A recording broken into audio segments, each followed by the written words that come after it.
Hi, 10th grade students. I hope you're getting a lot of rest and reading a lot of good books at home over these next few weeks.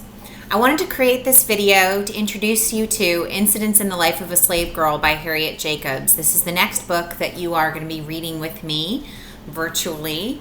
And this is the Norton Critical Edition, Incidents in the Life of a Slave Girl by Harriet Jacobs. You're reading a different edition. But I'm going to be using this as my reference text as I talk to you a little bit about some of the things that you want to keep in mind as you begin your reading. The first thing I want to talk to you about is why we read Incidents in the Life of a Slave Girl. This is a work that is unique in the course. It's the first work of complete nonfiction that we've read, so that's something you want to keep in mind as you read it. The work is a slave narrative. It's also a work that fits in the genre of memoir or autobiography. It's not a work that you refer to as a novel. Remember that a novel is a work of fiction. And so we are treating it differently. We're treating the story differently. And when you write about it from this historical context, from the context of understanding that it was a true story. So some interesting things to think about as you begin this work, and you also reflect on what you learned from The Adventures of Huckleberry Finn. Remember that The Adventures of Huckleberry Finn, written by Mark Twain, was published in the 1880s during the period of Reconstruction, in the aftermath of the Civil War, looking back on the Southern life and experiences inspired by the life of Mark Twain. So you get a white man's perspective, you get the perspective of a man who lived amidst slavery in the South and who was a consummate entertainer, who was certainly influenced by the abolitionist views of his wife, Livy Langdon, but also wanted to sell books, wanted to entertain, uses some of the stereotypical imagery and language that we learned about in the documentary Ethnic Notions, the minstrel show Stereotypes. We're going to see a totally different presentation of slavery in Incidents in the Life of a Slave Girl. Incidents in the Life of a Slave Girl was published to foment action. She hoped that sharing her experiences with educated white women in the North would encourage them to feel sympathy with her experiences and persuade their husbands to vote against slavery, and also to be willing to fight the Civil War to end slavery. Harriet Jacobs wrote with the pseudonym Linda Brent, and so as you're reading, you're going to see that her character is named Linda, which is different. She also changed the names of some of the other characters in her book because she was writing this work living in the North in her 40s, but during the time when, because of the Fugitive Slave Law of 1850, slaves could be taken back, kidnapped, taken back into slavery, and there could also be repercussions for people that she knew and loved who were still living in slavery. She was born in Edenton, North Carolina, which gives us in Hampton Roads a particularly interesting connection to her and her life experience, because Edenton, North Carolina participated in a lot of trade with Hampton Roads area with Norfolk, Virginia. And so you have some references in her story to people who were traveling to and from Hampton Roads. Harriet Jacobs was born enslaved.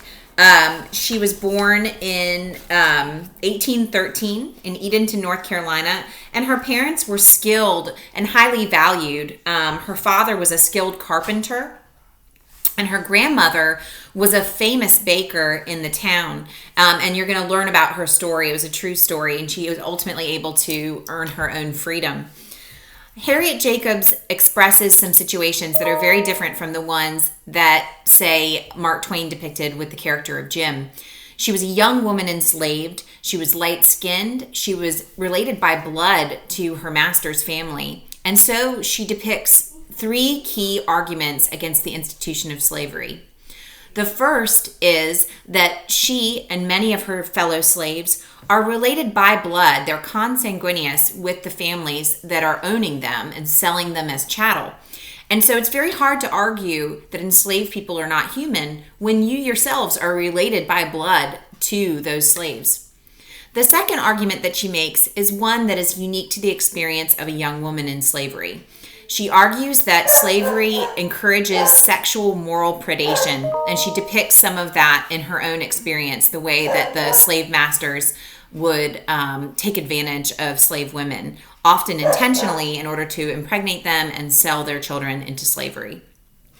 The third argument that she makes is the argument about the way that the institution of slavery hinders family life and harms families. She talks about how young women marry into slave-owning families, young women who are raised in the North and weren't necessarily familiar with the institution of slavery, and then they enter into horrifying family circumstances that rip apart their marriages and their relationships with their children, and are not at all as depicted by Southern politicians who want to perpetuate slavery.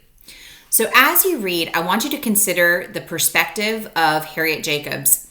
She had to hide behind the pseudonym in order to make her experiences more palatable to her readers. She didn't necessarily want everyone to know that she had been raped and that she had children out of wedlock. That was a really difficult thing, particularly in the 19th century, even though she had no choice.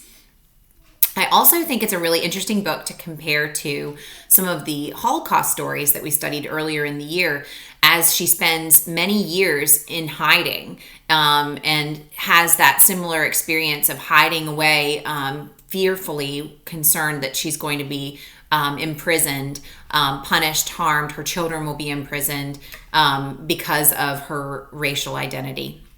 So as you read, pay attention, mark, highlight, and label those arguments that you see that Harriet Jacobs is making against the institution of slavery and how she participates rhetorically. Rhetoric is persuasive speech, and her book functions as rhetoric. So I look forward to talking with you more about this book as you start your reading, and take care, be well, and email me with any questions that you have. Thank you.